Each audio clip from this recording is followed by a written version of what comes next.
What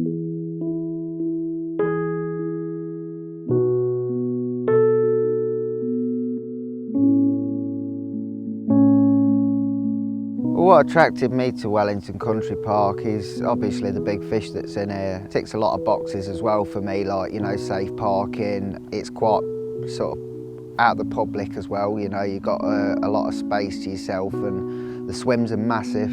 There's a hell of a lot of reasons that pull me here, but you know, if there's one reason, it's just purely because of the big uns that's in here. On here, there's probably around about 15 that have done 50 pound in the last 12 months. And they do fluctuate a bit, and I have had quite a few of them down in weight at like 45s and that, but the amount of big fish in here, you know, so you know, you're looking at around about 50 40s, 50 plus 40s, and there's nowhere in the country like that, you know, so especially English fish, you know,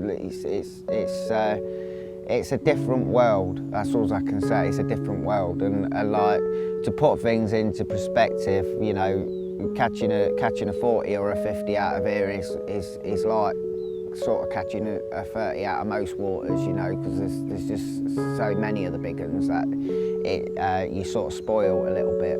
There ain't nothing like it, so you know, it's too hard to replace.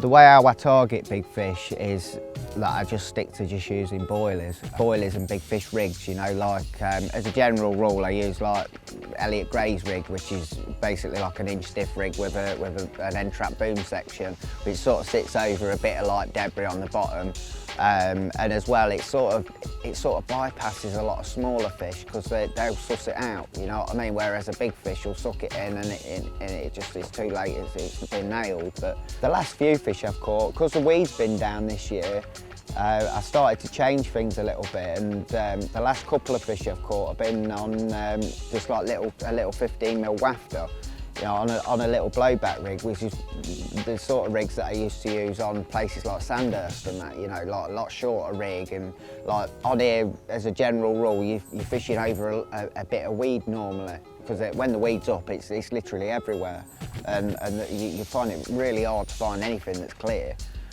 So you sort of just trying to feel for a drop, do you know what I mean? So that Elliott Gray rig was ideal for fishing on top of a little bit of weed, like silkweed and stuff like that. And it really did sort me out for the first 3 years. I mean, this is my 4th year on here now, but the first 3 years I've never really used any other rig on it, as I didn't really need to. But this year, with the weed dying, I mean, it's literally barren, and the fish seem to be moving around the lake a lot as well. So, like, whereas like big beds of bait was holding them in areas and that, it's just not doing it now. You know, people get the spawn out and it tends to move them off from one area to the next.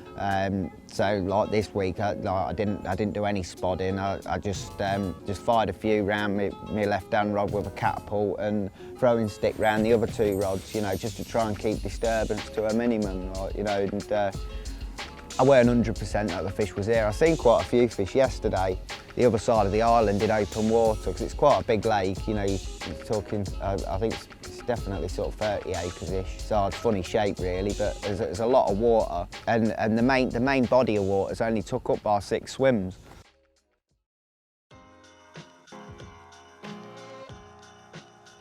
Well, I woke up in the middle of the night to a bite on my right-hand rod, which is about the same range. I put two rods out around about 15 wraps out, and throwing sticks a few boilies round both of them. And like the right-hand rod went first, and like it was like more like a tench bite, and I didn't really know what were going off. Obviously, I was asleep, and I leaned into it, and it had moved a little bit to the right there. And when I leaned into it, it sort of started tearing off line. I thought, well, that's a carp, you know what I mean? And so I leaned back and tried to get my waders on, and before I knew it, like the hook, it spat the hook out, and I just wound in, and I was sort of like, I weren't sure whether I had a bite or whether it was a pike or what. So I chucked the rod back out again, and then throwing sticks a few more boilies round it. This was probably about 1 o'clock in the morning, like, you know. Woke up just before light to the middle rod doing exactly the same. which then sort of like gave me the thinking like, is it a pike or what? You know, because you get quite a lot of pike go through your lines on here. I sort of watched it, went up to the top and then went back down and then went back up again and then went back down. And I sort of like thought, well, it's definitely moved the lead. So I picked the rod up and like it was out there and it was sort of going down here, down this channel, down to the left of me. I just sort of cranked it in basically. It didn't really take much line, but I had a big, where it kited, it picked up a branch and there was a branch on my line. So like, I've got it in so far and I grabbed the branch and just snapped it off. And then I wound, got my net and just shoved it under the fish and it was in the net.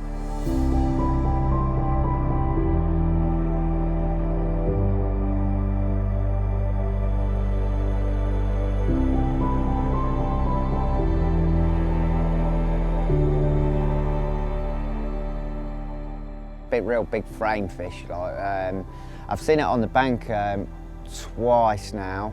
Yeah, I seen it at 46 pound when I first joined. A lad caught it in the next swim to me on my first session on the lake actually. Again, it come up on the surface and just waddled in all the way in, and like that was that 46. And then another lad caught it out the finger. And that was just over 50 pound, like 51 pound I think it was. But it's certainly like in the top. It's certainly in the top 5 of one of the ones I wanted to catch. You know what I mean? It's certainly a character. You know, so I don't think it's particularly the nicest looking fish in the world, but it's certainly one of the welly big uns like that I wanted to catch. So I'm well happy with that.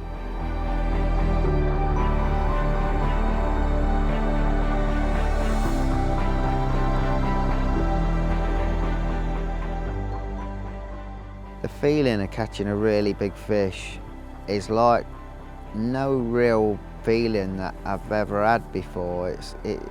It's hard to explain. It's hard to explain. I mean, all I do is sitting in my bivvy and I'm sort of like chuckling to myself because I don't actually believe that it's happened. And like, you know, it's sort of like later in the day that sort of things just sink in a little bit. So one minute you're minding your own business in your sleeping bag, the next minute you're looking at a 50 pounder in your landing net, you know, and it is quite as, you know, I for all the world, like I didn't know that I was going to catch anything, do you know what I mean? I mean, the fish were the other side of the island and I didn't see anything really out in front of me. I mean, all I'm going on is where I know that I've caught fish from before and where I know that big fish have come from at this time of year.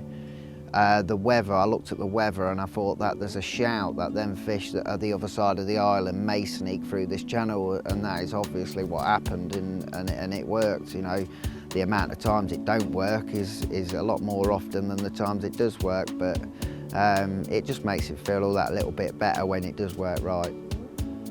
Carp fishing is special to me because it's where I come from, it's where I brought up, it's everything that I've ever known, you know, like I don't really, every one of my friends is pretty much as a carp fisherman, you know, so it's things that I can relate to, like people on the bank and that. I have no problem talking to people that carp fish, you know, because I know what, I have a subject to talk about, but I ain't, you know, I ain't got kids or anything, so there's certain things in life that I just feel a bit sort of alienated to, you know, whereas like fishing is where I feel like I belong.